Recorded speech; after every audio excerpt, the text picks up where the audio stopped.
Do you think the music of Bach is for everyone? I think it could be for everyone. I don't think that it is for everyone in the sense that they know it. You know what I mean? Like, I think that, it's kind of the same question of whether music or classical music, is it for everyone? And I have friends who clearly, the way that they respond to music is in a different way than how I respond. And it just takes a little bit of onboarding, I probably came across Bach Festival as a student, as a pupil, I said, not student, as a pupil, as a boy, playing the easiest piano music when I was learning in my grades, and then singing it as a treble in the Matthew Passion. Bach taught me voice leading. He taught me counterpoint. He taught me to take a religious text and bring it to life in a very meaningful way. When I finished a Bach chorale harmonization as a 16-year-old, and I think I got it, my teacher would then find all these mistakes I'd made, and then I would look at what Bach actually did and see something that was outside of the rubric. And I remember feeling both cheated because he had cheated, but then also awestruck because he had found a solution that worked brilliantly with these extraordinary flashes of brilliance. That's, I suppose, the first time I became aware of what compositional musical genius actually means. It's absolute genius, and I feel like, every piece he writes, it meant something. It wasn't an accident. It wasn't just writing notes to write notes.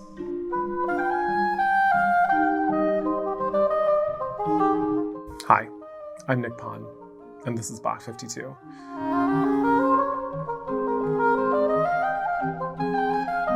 Matthew Swanson has spent the last several years working with one of the great American choral institutions, the Cincinnati May Festival, the oldest choral festival in the Western Hemisphere.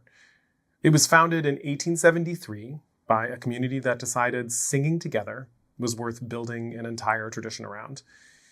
After working with the May Festival in various capacities for many years, he took over as director of choruses in 2024 and now serves as artistic head of the organization, overseeing a number of choruses for singers of all levels and ages, as well as conducting the organization's flagship choir, the May Festival Chorus, which is the official chorus of the Cincinnati Symphony and the Cincinnati Pops. I sat down with Matthew this past May, right in the middle of a week where he and I were on stage together performing music by Stravinsky and Orff. Music that, on the surface, seems about as far from Bach as you can possibly get, even though both composers clearly owe a great debt to Bach, like most Western classical composers do. One of the things Matthew told me has stayed with me since we filmed this interview. The May Festival Chorus draws its singers from 3 different states and 92 different zip codes, a genuinely wide cross-section of a region that is deeply politically purple, not red or blue. Rather than treating that diversity of belief as something to work around, Matthew talked about it as part of the point. A room full of people who likely disagree with each other on a variety of political and religious touchpoints, choosing every Tuesday night to arrive at the same time, the same pitch, the same vowel, in pursuit of something beautiful that none of them could make alone. It's a small, weekly act of common purpose in an era where that kind of communal activity seems to be getting harder and harder to find. And it illuminates another layer of our central question. Is Bach's music, or any music this demanding, actually for everyone?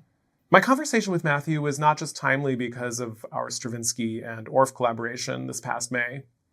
He and I are getting ready to work together again in March 2027, when we join the Cincinnati Symphony and their music director, Cristian Măcelaru, for performances of Bach's St. Matthew Passion, in which I am going to sing both roles of the evangelist and the tenor arias.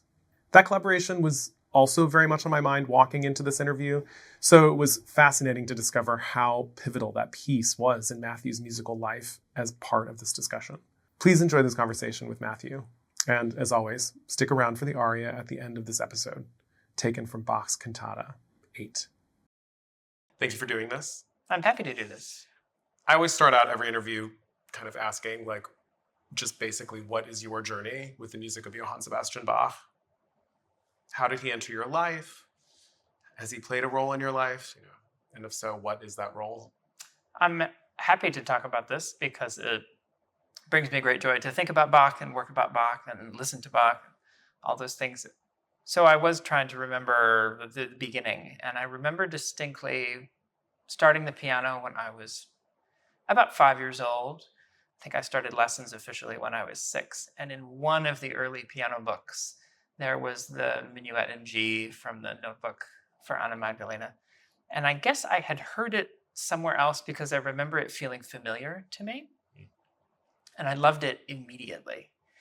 And there was some other little Bach ditty in there as well. And I don't remember my teacher really talking to me about who Bach was or putting Bach on a pedestal or anything like that.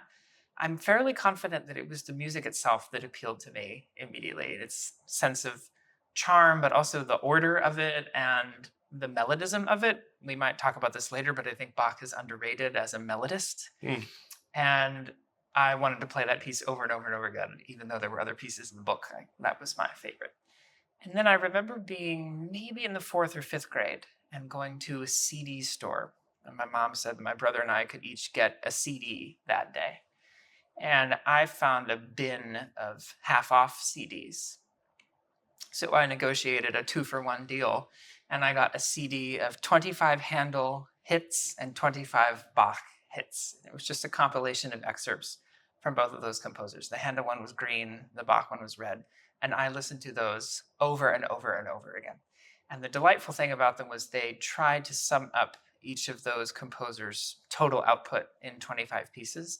So it was a real smorgasbord of things. On the Bach CD was everything from the Toccata in D to several movements of the Brandenburg concertos and certain excerpts from the B minor Mass, pieces of cantatas, other keyboard works. And some of them I didn't quite understand. I liked some more than others, but I was amazed at how firmly those recordings implanted themselves into my brain even before I could organize them or categorize them, because years later I was in college in Baroque music history class and the teacher started playing an excerpt from a Brandenburg concerto, and I thought, I already know this song. I could hum along. And so somehow I found a great appeal in the music of Bach on the purely aesthetic terms before I had an impression of him as one of the towering figures of Western classical music. And that's one of the reasons I think the music is so special to me. The first major piece of Bach that I learned was the St. Matthew Passion. I had not really performed any Bach beyond those rudimentary keyboard pieces. And I remember trying to look through the cantatas in college. I didn't know there was a catalog of them. So I went to the library and pulled one of the collected works off the shelf, and I'm looking through it, and I was trying to find one to put on with my friends, but they all had these really difficult choruses at the beginning. And through, I guess, combing through them, trying to find one that was easy, I learned that Bach cantatas have certain formal standards, and one of them is often a really hard chorus at the beginning. Anyway, one of my teachers later helpfully said that, there is a catalog of all of these that you can go and look at. But I didn't find one that we could do, and we did other music. But auditions for graduate school were coming up, and some, I think maybe 2 places, had excerpts of Bach on there. Comme il se comme from one institution, and a little Shana from the St. Matthew Passion from another. I didn't know this music at all. So I started trying to learn it, and I remember listening to the St. Matthew Passion on a long car ride and being completely confused by it because I didn't know any German and I didn't really understand the formal structure or any of that. I just put together my little scene and tried to do that. Then I came to the University of Cincinnati College Conservatory of Music to start graduate school, and we happened to be doing the St. Matthew Passion that fall in a staged production. Oh, wow. And on the first day of the choir rehearsals, we sang through the entirety of the St. Matthew Passion in one go. And that was my first real introduction to the music of Bach in a major practical sense. And that was very special. I remember being kind of gobsmacked by it. But the staging process required pianists, and I'm not a good pianist, but I wanted to be involved. And so my teacher and I would split it. I would play the left hand and he would play the right hand, or vice versa, and play the recits as much as I could. And during the staging rehearsals, then I was just trying to get as much of the score as I could under my belt and in my ear, and fell completely head over heels in love with the piece in all kinds of ways and for all different reasons. And then the works of Bach have lived with me, fortunately, I'm happy to say, in my professional life quite consistently ever since. And coming to them again, as I will do next season with the St. Matthew Passion, is such a gift. It's like seeing an old friend who comes back to town after you've been away for a long time. You start leafing through the score and remembering what's special about this moment and discovering something new about that one that you didn't previously capture. And that process is very fulfilling to me. So I find myself returning to the works of Bach, as I'm sure many people do, for the pleasure of playing it. The scores are always near my keyboard at home, and I'm getting out a particular aria or something like that just to sing through because I like the way that it sounds. Amazing. Did you study singing in college or conducting or piano? My undergraduate degree is in trumpet performance and American studies, and my graduate degrees are in choral conducting. So I've never studied singing in a degree program. I try to be a diligent student of singing as much as I can be, mostly by spending a lot of time around really good singers and really good teachers of singing. I don't consider myself a singer per se, but I am someone who sings. So when you were looking for like something for your friends to put on in college as a cantata, like was it a choral situation or were you trying to like, what was the goal there? I guess I had some sense by that time that I wanted to try to become a conductor. And I looked at how do you do that? And one way is you go to graduate school. How do you do that? You have to send them tapes of you conducting. So I had to get some people together and figure out how to put this on. So I thought, Bach cantatas are something that my teachers had talked about in music history class and that are important. So maybe I should go and do one of those. Turns out they were too complex for me at the time, too complex for my situation. But exploring them in a tactile way actually was really worthwhile. It's funny, he keeps these interviews, people talk about, he's like so foundational in terms of music education. I mean, we all sort of encounter some version of the Anna Magdalena books early on, but then it's funny, he always sticks with, even though like people tend to, I don't know, especially as a trumpet player, like it's so easy to get kind of absorbed in symphonic repertoire that is like Mahler, Beethoven, Brahms, Mozart maybe, but like Bach tends to be sort of left by the wayside unless you decide to pick up a piccolo trumpet. And yeah, and the thing about all the Bach trumpet excerpts is the ones that are fun to play are really hard. right. So I would say my abilities as a trumpet player began to approach playing some of those excerpts, but certainly not in the manner that I wanted to. My taste exceeded my abilities in that regard. So the Bach trumpet parts are a tall task for anybody. But the other thing I guess I'm remembering now as we talk about it, during the COVID pandemic when everybody was at home all the time and kind of looking for ways to amuse themselves, I had a copy of the Riemann Schneider chorales that I had played and worked through for all kinds of reasons. But I thought, well, I really have the time to sit down and actually build some keyboard skills and make sure that I'm really playing all four notes at the right time and in the right place. And that was quite useful, actually, I have to say. And my keyboard skills did improve. I went through 2 or 3 chorales a day until I finished the book and really forced myself to develop some hand and finger independence. I'm not a great keyboardist. I'm a functional keyboardist. And that, again, was Bach, even at this, I guess I'm years out of school now, even after I've left school, Bach being my teacher again. Right. It's funny, my choral conductor in high school said that she taught herself keyboard skills by sight reading Bach chorales.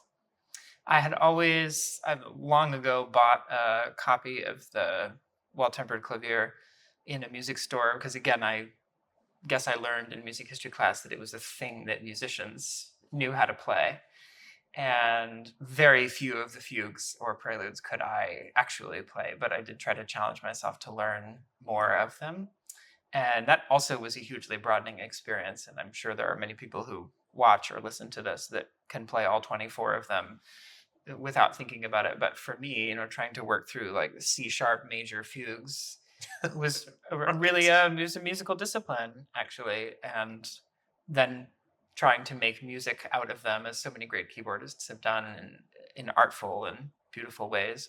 I remember reading Aaron Copland, What to Listen For in Music, talking to people about how to identify and appreciate music and encouraging people to sit down and take the subject of the fugues of all of these Bach fugues and simply describe them in words, because they all have different personalities and unique shapes and structures and colors. I wouldn't say uniquely necessarily in classical music, but often ubiquitously presents himself as a composer to you and through other composers to you. Yeah, right. Everybody's part of the reason we're centering on his music for this project is because if you ask this question of him, you sort of more broadly ask it about classical music, right? I mean, everybody's in dialogue with him, whether they want to be or not. I mean, even Nina Simone is in dialogue with Bach. Like, he's so wide-reaching. You and I are working on Stravinsky together, and most people's eyebrows go up when they realize that Stravinsky made arrangements of Bach's music. Yeah, but you can see it in everything he wrote. The counterpoint is complicated. Yes. And inspired by other complicated counterpoint. What, you said you were the Matthew Passion, like that first read through and at CCM kind of made you fall in love with the piece and had you gobsmacked. What about it? Well, I think on day one, the size and the breadth of the piece, it was the longest piece of music I had ever encountered personally to that time. I think I had maybe seen a couple of Met operas in HD, and I'd played a Mahler symphony. But, sitting down and you get the book, and we only read through the choruses and chorales, but depending on what numbering system you use, how many discrete pieces of music are in the St. Matthew Passion, 68 plus or something, plus all the small recits that are 22B and all that kind of thing. Right, which are not small. No, it's a huge amount of music. And then over the course of the, 2 or 3 month rehearsal process, as we learned about the piece and I put all the translations in and went to the coachings and heard the arias and went to the stagings and began to understand how multi-layered the piece is and how rich, I'll use the word complex, I suppose, the piece is, and how it speaks to so many different aspects of music and religiosity and theater and drama all at once. It's extraordinary that it came from one person. It's extraordinary that it's not, one person and his librettist, I suppose, from 2 people. But it's not the only work that he wrote of such magnitude. It's exceptionally long. It's longer than the B minor Mass, but it's not an outlier in his output in that regard. And something about the profundity of it, I think, speaks to me. Even the opening gesture, which Leonard Bernstein called, the entrance of the children's choir in the first movement, like one of the great moments in Western music history. He has a way, even without being a composer of opera, of setting you up for this grand story by the magnitude of the first chorus. You have the sense that we're going to be in here for a while because of the musical world that he's created. That really hit me. And I remember thinking also that he has invented his own sense of time. Because once you get into the second half of the piece, which is longer than the first half, the arias get longer. The recits, some of them are quite long. And he doesn't seem to be in a hurry to conclude the proceedings. Some of the arias in the second part are quite lengthy. And eventually I stopped caring about that and became more interested in what was happening in the music on a very small scale, at a kind of micro level, and realized that he had altered my own expectations of dramatic pacing as a result of that. Some of that is tied up in the fact that it was a staged production, which allowed me to consider the work in a whole bunch of interesting and unexpected ways. But I think the weight and the profundity and the endeavor of the piece really spoke to me and felt like a significant piece of art, not just of music, but of Western art. Had you prepared for that first rehearsal where you read through everything? Like, had you translated everything? Or- No. No. It was, here's the book and Let's let's read. And my German skills were not strong. The people around me, many of them had undergraduate degrees in voice and great diction skills. So I was really playing catch up. And I had to spend a lot of time in the practice room that semester learning the tenor part in choir one. Again, Bach was teaching me. And that was really quite exciting, actually, because I felt like I was uncovering something very important. Like I was getting to know something that was of great consequence. I'm struck that it had such a profound impact on you with all that German, like not really speaking the language. And I mean, I've always liked chorale type music, church hymns, and there was something about the order of that really spoke to me. I've always liked the capo arias because the form is quite structured and feels symmetrical, which I enjoy. So the formality of Baroque music has always been attractive to me since I discovered it. And this is a piece that's full of those forms in one way or another. I can't say I had done anything that had the variety or the complexity of the recitative. That doesn't mean that it doesn't exist. It was just my first experience with that kind of thing, particularly the alternation between the accompanied and unaccompanied recitatives and the meaning that is buried within those. But that part of it always struck me, even if it took me a while to figure out, get all the translations in and put the German in and understand where that was going and read the books that describe the theological backgrounds and all that kind of a thing.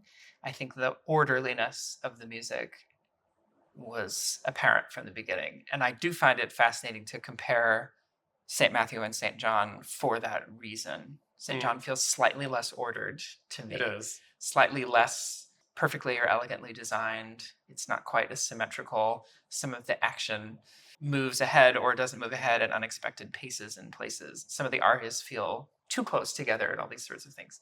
So St. Matthew feels somehow a little more worked out and more considered in a way, which is a horrible thing to say. Bach obviously revised both of them multiple times, and St. John in particular several times. So to say that he didn't consider it is unfair, but St. Matthew seems to be an order above in terms of its organization. Right. Well, I think he wrote John first, right? So Yes. it's like, it's the first, or it's the earlier attempt. Also the source material, like the John Passion, he ends up fleshing out what's in the gospel. Yes. With some of the Matthew. The Matthew is just like a very complete story, so I think that helps too. But yeah, you're right. It's much more developed, so to speak. I do find it shocking to imagine for the listeners at those performances in 1727 and 1729, if I remember correctly, that there was more music and more church after the piece. I could be wrong in remembering this, but I think I remember seeing it. There was at least a motet by Hostler following it. Wow. And some other things, which surely must have sounded paltry in comparison. Maybe that was the goal. I don't know. But considering or trying to consider at least what the experience would have been of his congregation, of his audience, his listeners, to sit down and hear that amongst other things. Right. And I assume they were considering as a piece, a single piece of liturgical music, 2.5 hours. Amazing. Yeah, well, at least. Were you raised in a religion? I was raised in the Methodist church.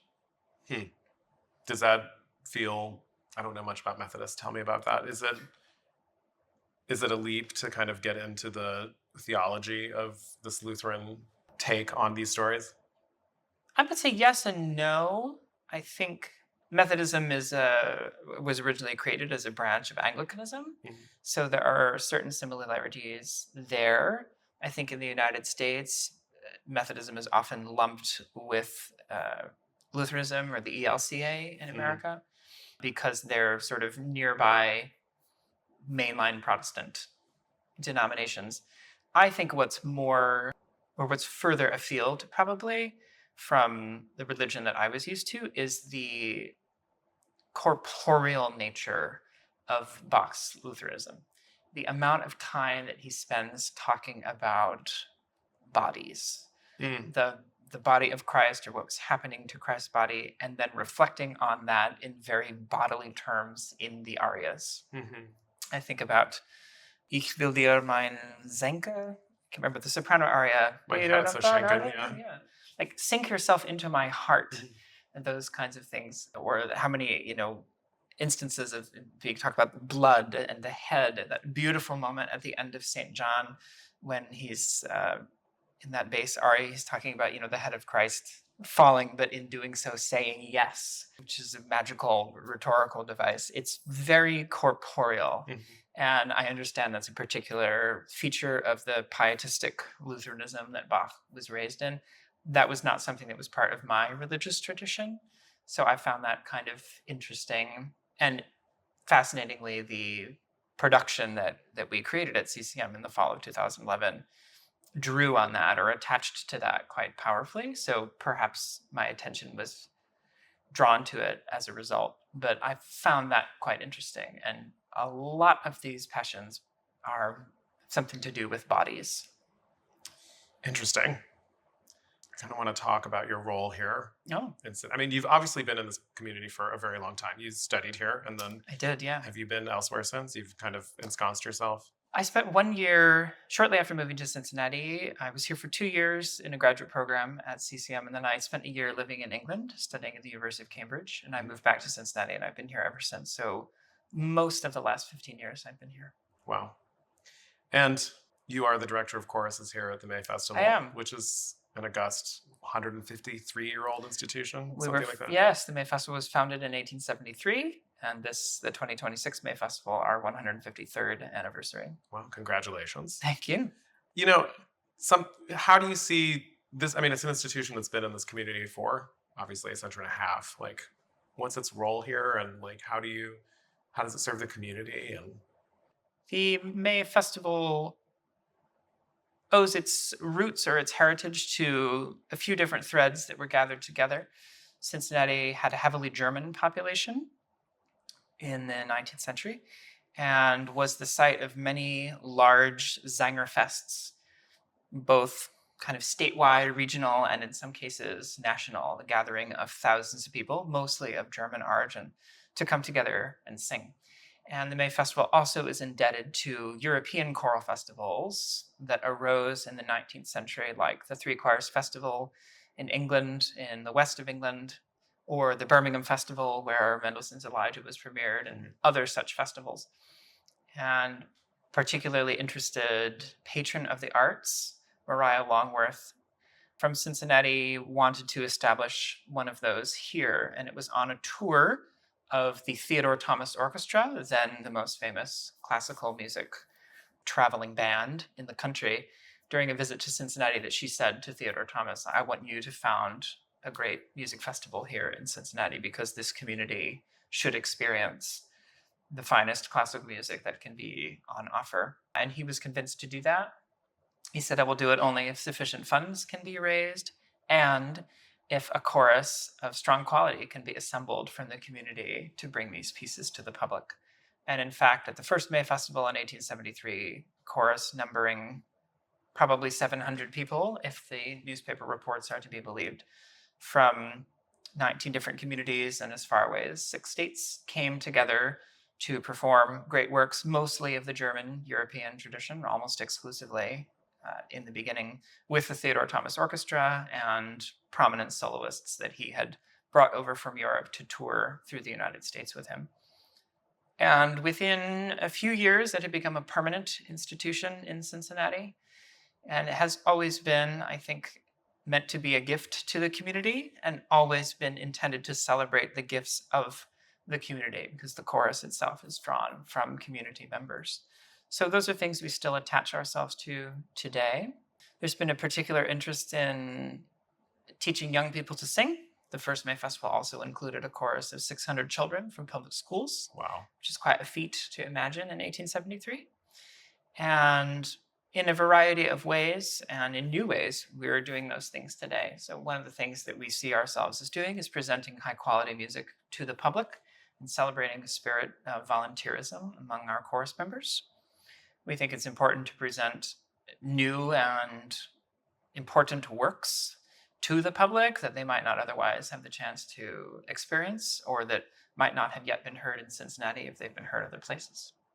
And because we've been around for a long time, we think it's important to promote the health and well-being of the entire singing community in Cincinnati, which is robust. We have many different choirs of many different kinds, serving different age groups, international traditions, styles, ways of singing, different kinds of schedules to accommodate other needs, church choirs, choirs in temples and other religious institutions, choirs in schools, community choruses, all kinds of things. And the May Festival is very interested in promoting the health of our choral ecosystem so that we can be sure that this art form, this wonderfully accessible art form, is accessible to everyone.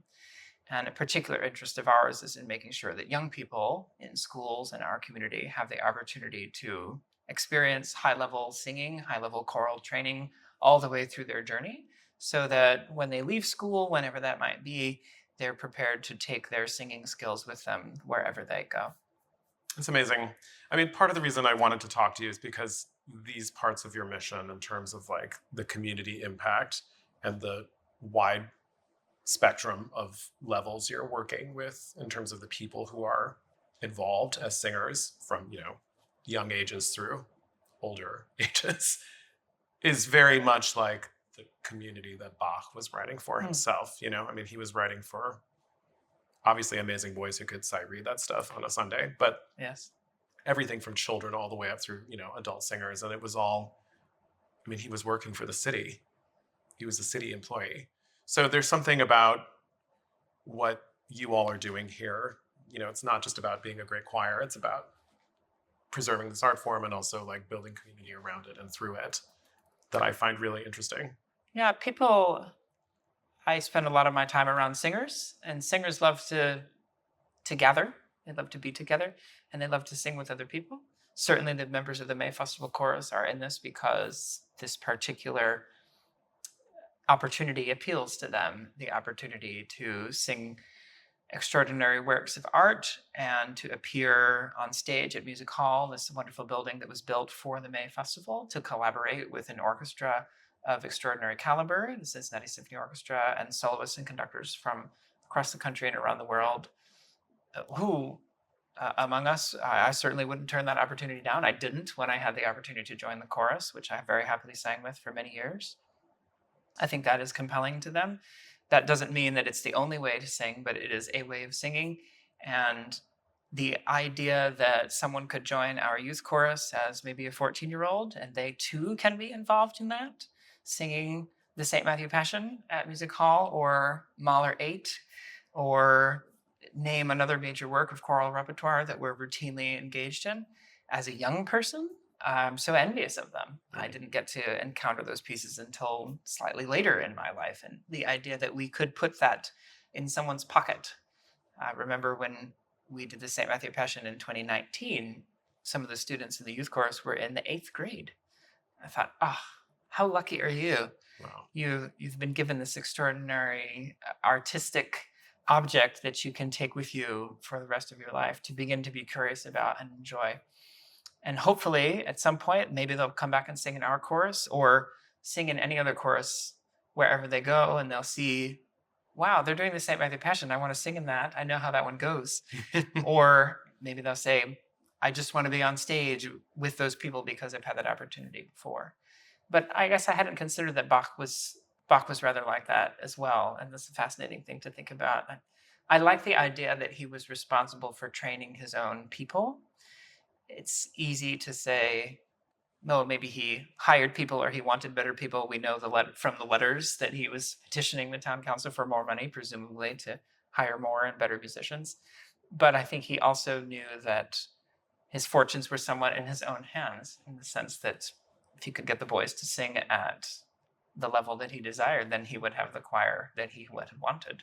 Right. And there's something about investing in the community that you're in and trying to growing your own future audience members and ensemble members that feels important to me in this role. So does Bach show up regularly in the May Festival programming? I'm so glad you asked. Short answer, yes. The May Festival actually gave the US premiere of the Bach Magnificat in 1875. What? Yes. With a chorus, presumably, of hundreds of people. I'm sure. So it's fun from a reception history standpoint to think about what aesthetically that performance must have been like. Right. And I believe our first performance of the St. Matthew Passion was in 1880. I should fact check that date. It was with a cast of significance, a woman who had created roles for Wagner at the Bayreuth Festival was here, and the paper published dissenting opinions on the success of her Ausliebe. Oh, well, imagine. But it has been a consistent presence ever since early performance of the complete Christmas oratorio in the 1890s. And the B minor Mass has shown up from time to time. So yes, the music of Bach has been there. Cantatas, of course, have also appeared. I think given the German origins of the festival and the classical music origins of the festival, that's no surprise. Right. And I imagine it shows up also in like the youth chorus stuff occasionally too.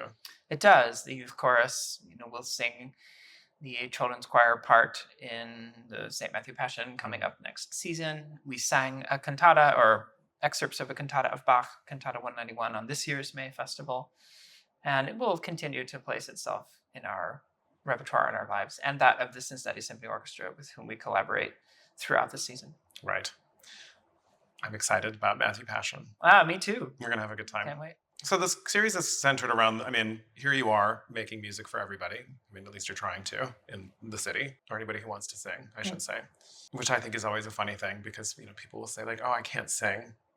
And I'm always like, everybody sounds good in the shower. What are you talking about? Everybody can sing. I work very hard to try to change people's mind about that.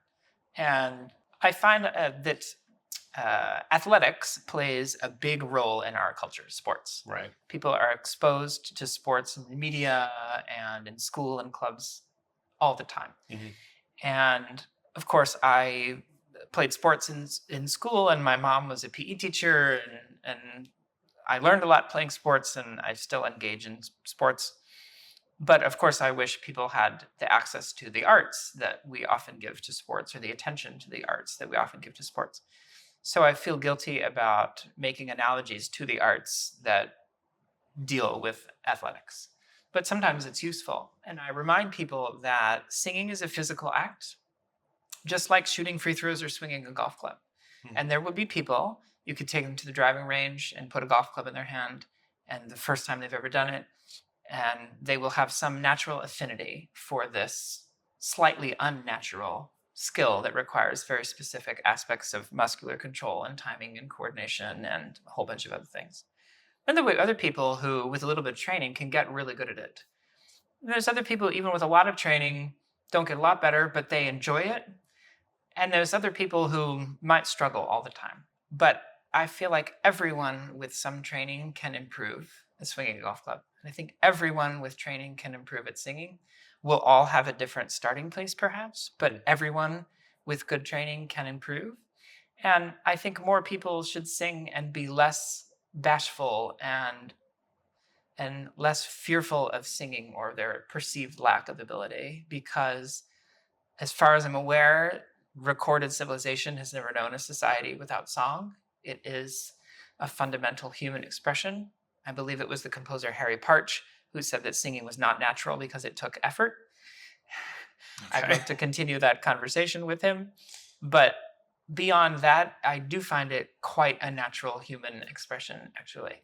And I tell people, when you are talking and laughing with your friends, you're exploring your head voice. And when you are doing impressions of someone you saw in the movies, or a voice that you heard on the radio, or you're telling a joke or a particularly animated story, you are using the exact same physical and emotional tools that singers use. It's so near to singing in that way. And I really try to encourage everybody to take a small leap, but a very large leap for some, into singing, even if it just means singing in the car or singing with your kids, because first of all, it's good for children to sing and good for children to hear singing. It's good for people to express themselves. It's good for people to enjoy it. Singing feels good. it's good to do. So I try to jump on the idea of I don't sing because I don't sound good immediately. I just read the other day this study that said choral singers, their immune system is stronger after singing. They ran a test on them singing some like Beethoven 9 or something, and they tested their saliva and it was like so many 50% higher. Chorus America has amazing research about the benefits of choral singing, specifically the benefits of choral singing as distinct from the benefits of singing as a soloist as well. Not that there aren't benefits to that, but the idea, the civic singing, people who sing in choirs tend to vote at higher rates, for example, than people who do not sing in choirs. And singing in choirs, I should note, is an exceptionally popular thing. Like something like 1 in 5 to 1 in 6 Americans, more than 50 million Americans sing in a choir on a regular basis. It's an extraordinary number. Wow. The openness of that and the idea that you might be able to go and find a group of people that you wouldn't meet otherwise, but who gather on a routine basis for something that they're choosing to do and something that can only be done together. Composer David Lang was at the May Festival 2 seasons ago and remarked on the fact that choirs are wonderful because they're a gathering of people specifically with the intent of creating something beautiful. And every Tuesday night, I'm privileged to see the May Festival Chorus, this group of people who've, yes, been selected through competitive audition, but who otherwise would not know each other. They come from 3 states and 92 zip codes. And we have people who were, in their first or second year of college, all the way up to people who've been singing in the May Festival Chorus for more than 50 years. Wow. Sitting side by side and engaging in this beautiful art form that can only be done with people. We sang the Vaughan Williams Sea Symphony last Saturday. That's not a piece that you can do with 4 soloists. It's not a piece that you can do with a chamber choir. It requires a large mass of humanity. And I think it is for that reason that many of these composers use choral orchestral works as a vehicle for major statements about the nature of humanity. Mahler 2, Mahler 8, the Sea Symphony, the St. Matthew Passion, even though we could get into a spirited argument about how many people are required for that. Any number of other major choral orchestras, Beethoven 9, go on.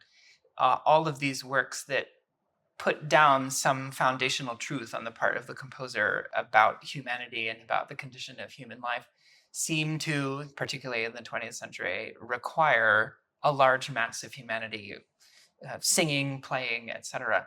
And I think there's something about that composers are aware of in terms of the artistic tool. And I would like to think that as they're doing that, there might be some conscious or subconscious awareness that the gathering of people to prepare that was in itself part of the art and part of the work, literally the work of that art. It's amazing to me when you point out that the May Festival Chorus is comprised of people from 3 different states and 92 different zip codes. And then I think about this particular region of the country in the times in which we live. I mean, we live in some truly bifurcated, what is the word I'm looking for, divided times.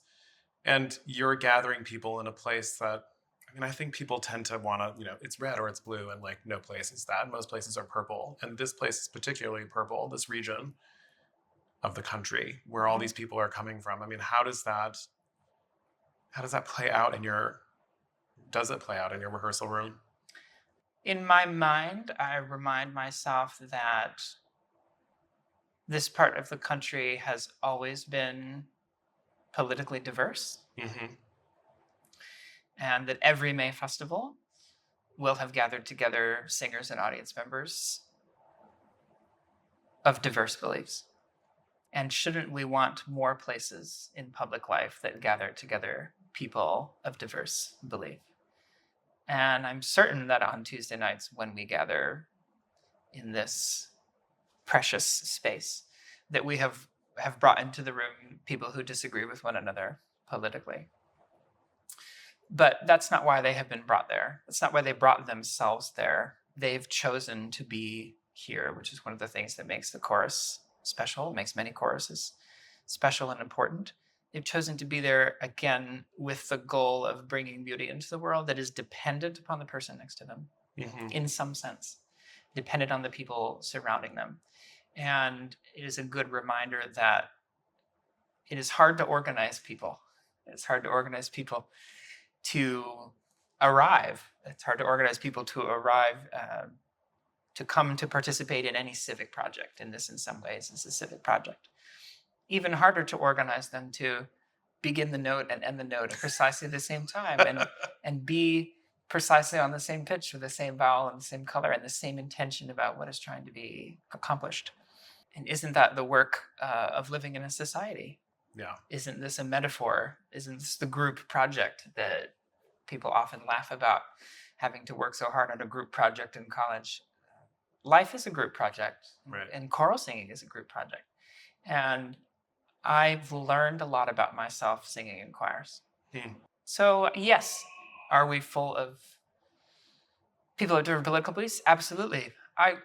In some way, I hope that we are, because the bringing together of people for the common good, for a good, is getting rarer, it would seem. Or at least the media and the internet tell me that it is getting rarer. Right. But then every Tuesday night, I come and in my own way, in my own life, disprove that a little bit.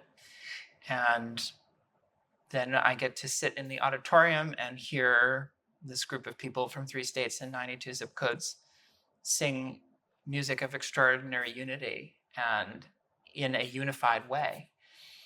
Sing the immortal words of Walt Whitman, for example, when he talks about one flag above all the rest in the C Symphony, and the uniting factors of humanity across all distances of time and space, however wide. That's very moving to me.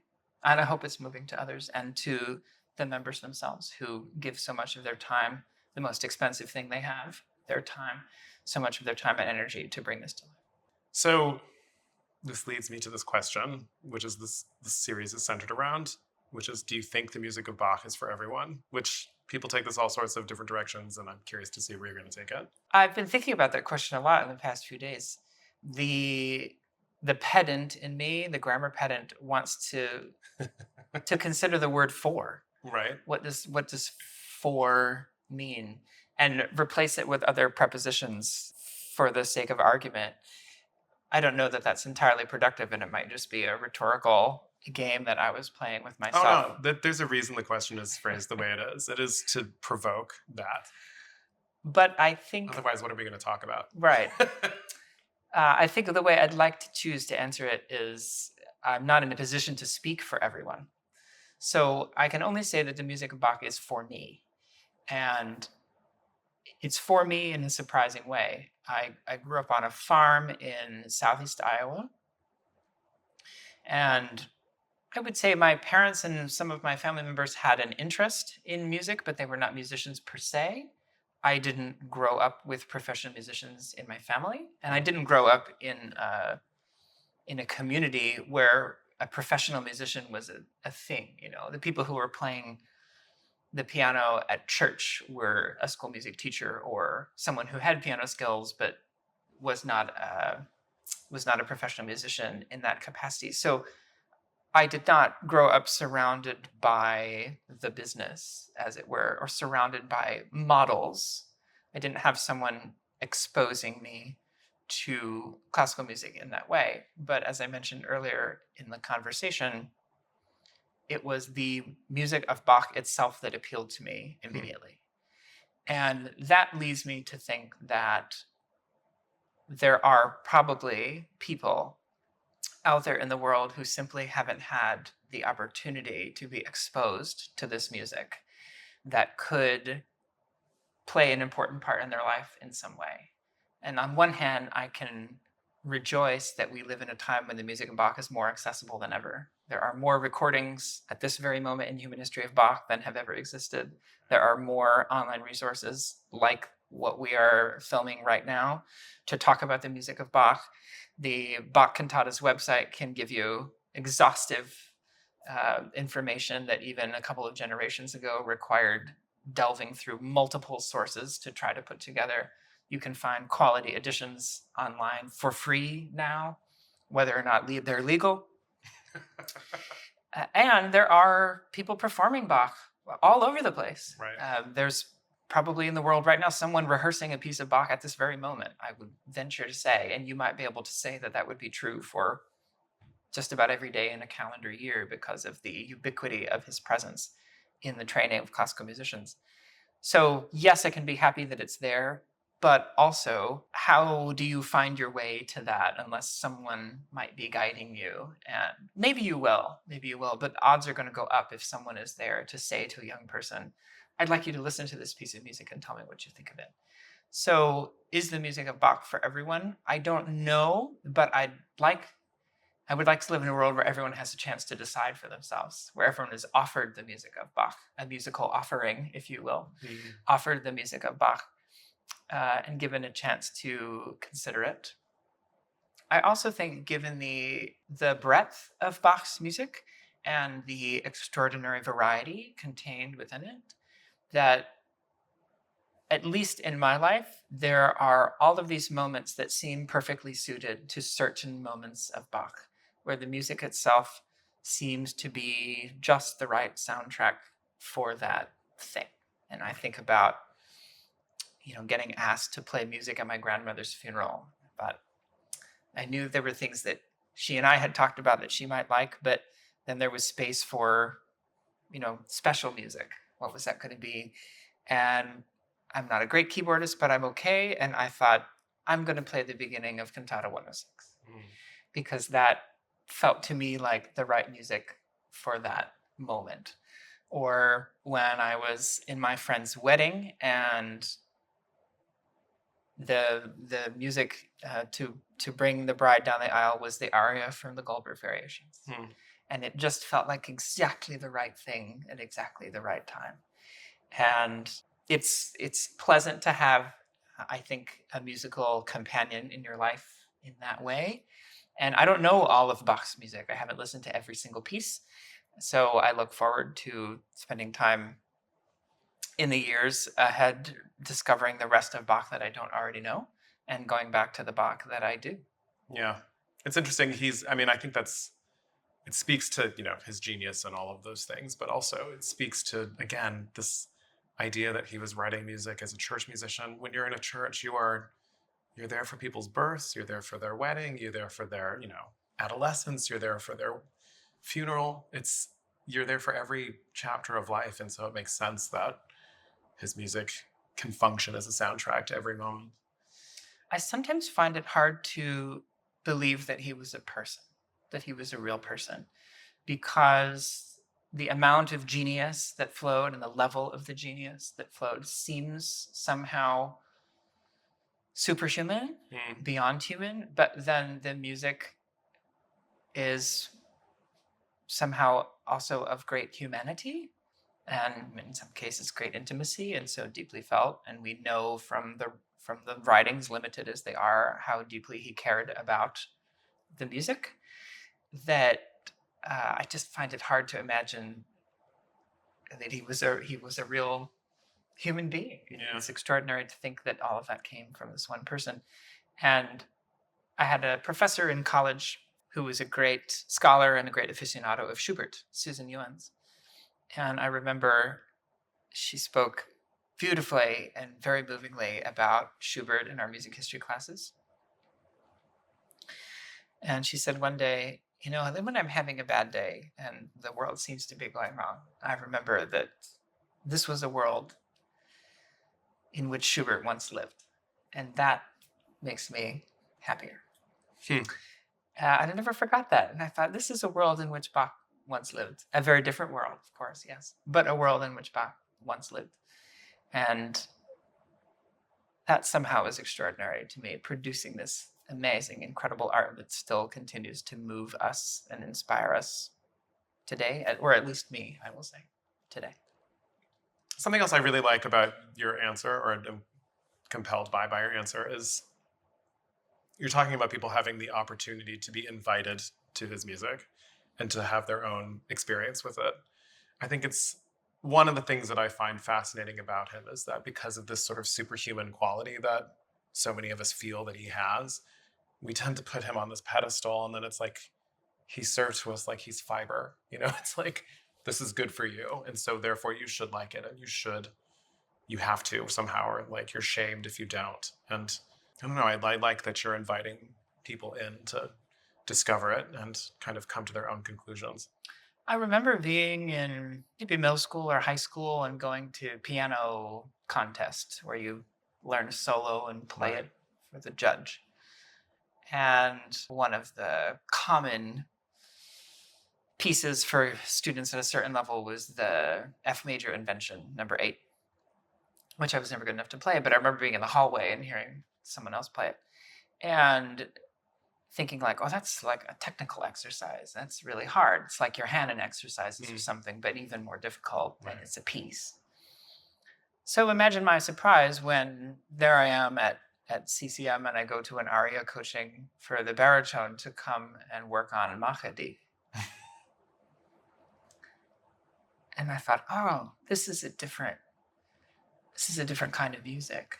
I mentioned earlier, I think he's kind of underrated as a melodist, and I think Mahadi is a great example of that. I mean, it's so beautifully simple and tuneful and exquisite, and has this quality of longing. I sort of never wanted to end. Is it keeps going around these kind of small melodic sequences of extraordinary elegance and eloquence. And I thought, wow, the person who wrote this had so many tools at his disposal to challenge people and F minor inventions, but also to move their spirits and express deep emotions of all kinds of stripes and colors. Extreme joy, extreme is a good word for it, or the kind of like amazing, uplifting, I'm not even sure, the way my breath stacks when I hear the end of the Et Expecto in the B minor Mass. Maybe my breath is stacking because I can't quite sing the coloratura. But the just like extraordinary, the craft of that and his ability to use musical tools to explore human emotions in a way that very few other people, artists of any discipline, have been able to accomplish is extraordinary. So yes, I hope people do get invited to that.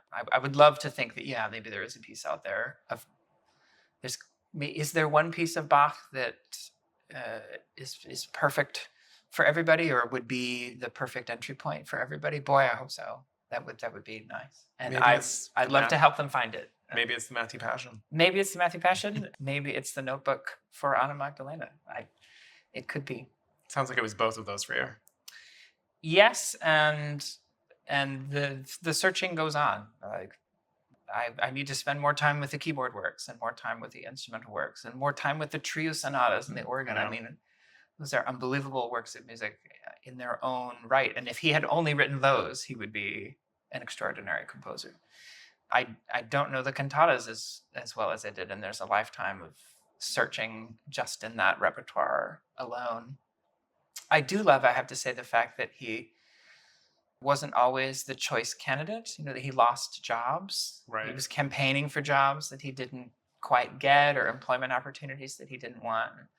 I remember learning that Telemann wrote 1,500 cantatas, vastly more productive and more reliable than Bach. So it's not always the most productive person. Or you can be happy with your own level of productivity, I guess, as an artist. Sure. Because you might be trying to say different things or have other things to say. But what do they say? Quantity does not equal quality. There you go. And he also, I would love to ask him what he thought his place in music would be after he was gone. This local or regional church musician and organ consultant. Something about the assembling and the finishing of the B minor Mass in the last decade of his life, even though he never heard it, and probably by that time knew that he wasn't going to hear it, feels like he might have had this idea that he wanted to leave something for later.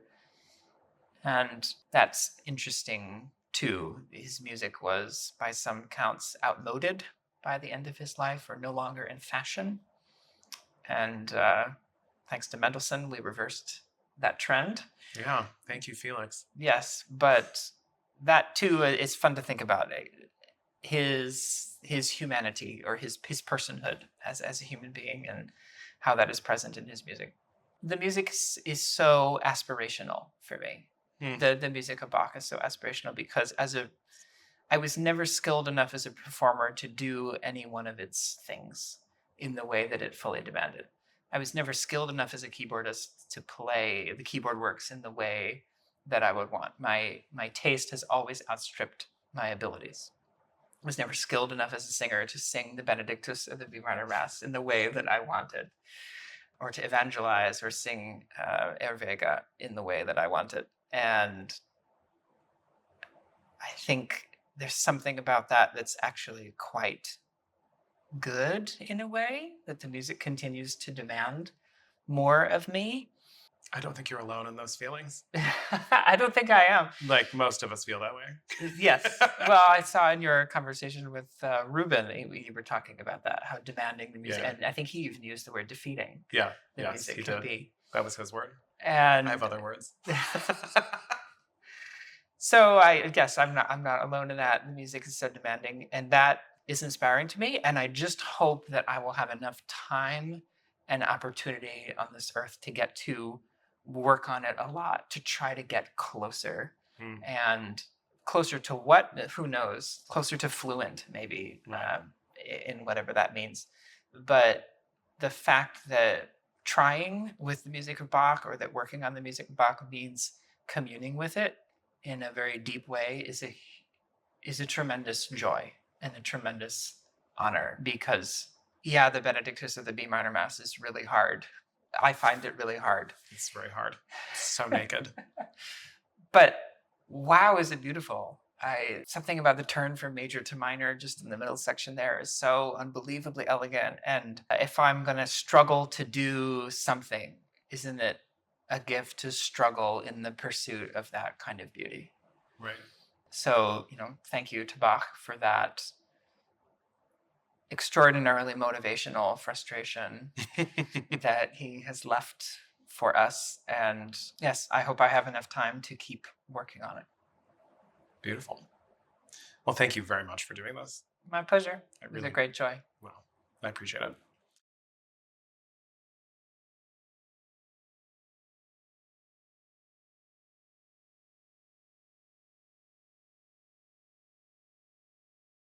Throughout our conversation, Matthew spoke a lot about time.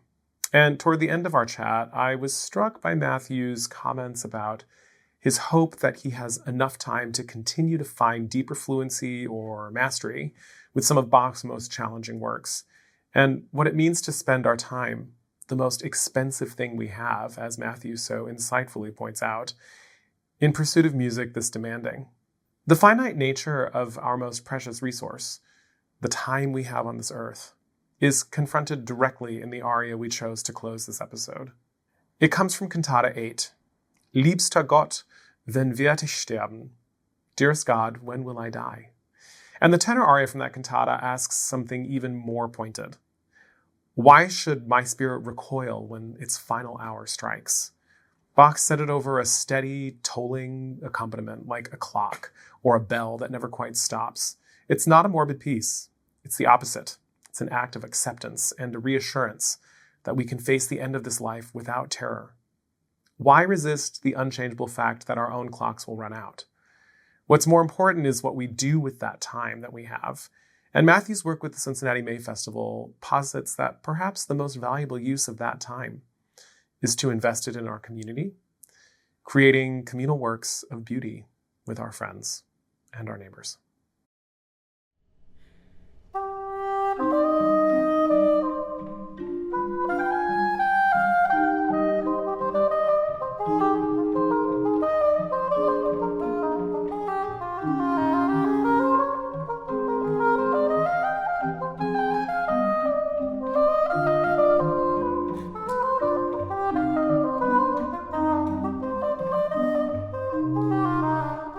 Was willst du dich, mein Geist, entsetzen? Was willst du dich entsetzen? Was willst du dich, mein Geist, entsetzen? Was willst du dich, mein Geist, entsetzen, wenn meine letzte Stunde schlägt? Was willst du dich, mein Geist, entsetzen, wenn meine letzte Stunde schlägt?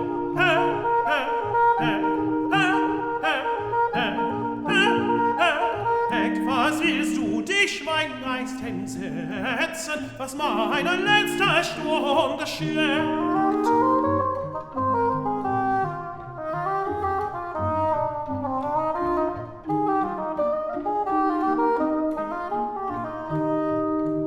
Mein Leib neigt täglich sich zur Erden, und da muss seine Ruhestadt werden, wohin dann so viel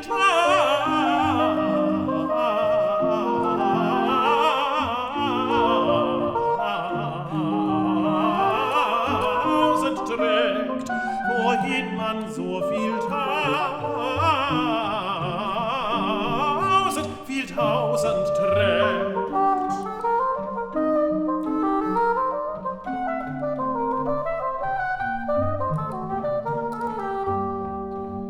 Mein Leib neigt täglich sich zur Erden, mein Leib neigt täglich sich zur Erden, und da muss seine Ruhestadt werden, seine Ruhestadt,